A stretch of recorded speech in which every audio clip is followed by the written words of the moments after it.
On la voit passer, toujours avec ce petit sourire, discret, presque parfait, le genre de sourire qui met les gens à l'aise, le genre de sourire qui rassure. On pense qu'elle va bien, parce qu'elle le montre si bien. Mais ce que personne ne voit, c'est que ce sourire, ce n'est pas un bonheur, c'est un bouclier. Elle sourit pour ne pas pleurer, parce qu'elle sait que si une larme glisse, les autres suivront. Elle ne saura plus comment les arrêter.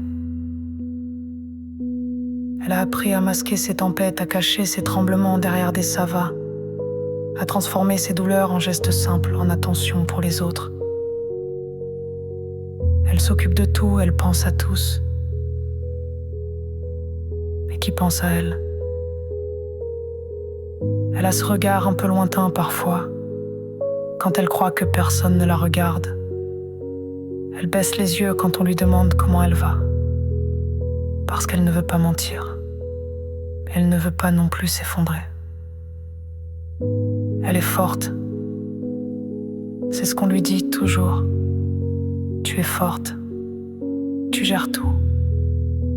Tu es un roc. Mais même les rocs s'effritent. Même les piliers ont besoin de repos. Et elle n'a plus la force de le dire. Alors elle sourit. Encore et encore. Elle sourit dans les dîners où elle n'a pas envie d'être. Elle sourit dans les couloirs trop pleins, où elle se sent terriblement seule.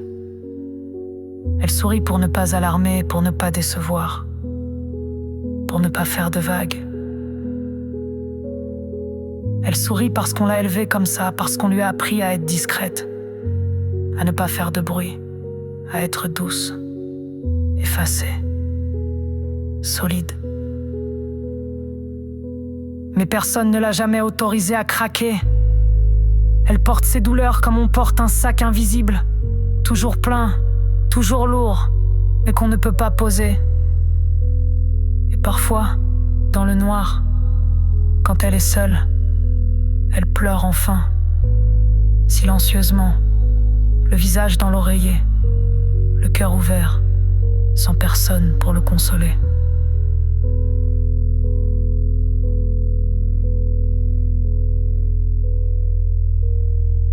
Mais le matin, elle remet le masque, elle lisse ses traits, et elle recommence. Elle ne demande pas grand-chose, elle ne demande même pas l'amour. Elle veut juste qu'on la voie vraiment, qu'on la remarque, même quand elle ne dit rien, qu'on entende son silence, et qu'on sache que derrière ce sourire, il y a une tristesse qui demande juste à être reconnue, pas forcément réparée, juste reconnue. Elle a besoin d'un regard sincère, d'un je suis là sans condition, d'une présence douce, pas d'un grand discours.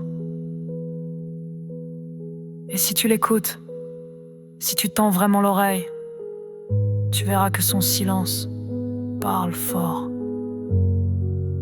Il dit « Je tiens mais je fatigue.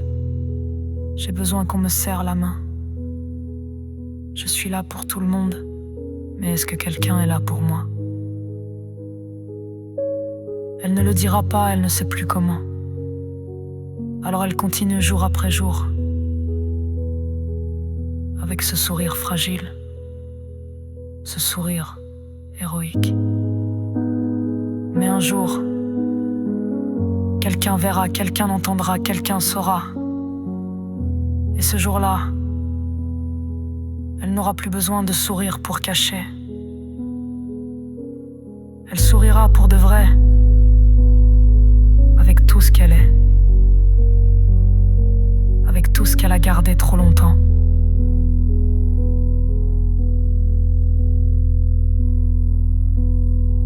Et peut-être que ce jour-là, elle se sentira enfin libre, légère, aimée, même dans ses failles. sans sourire.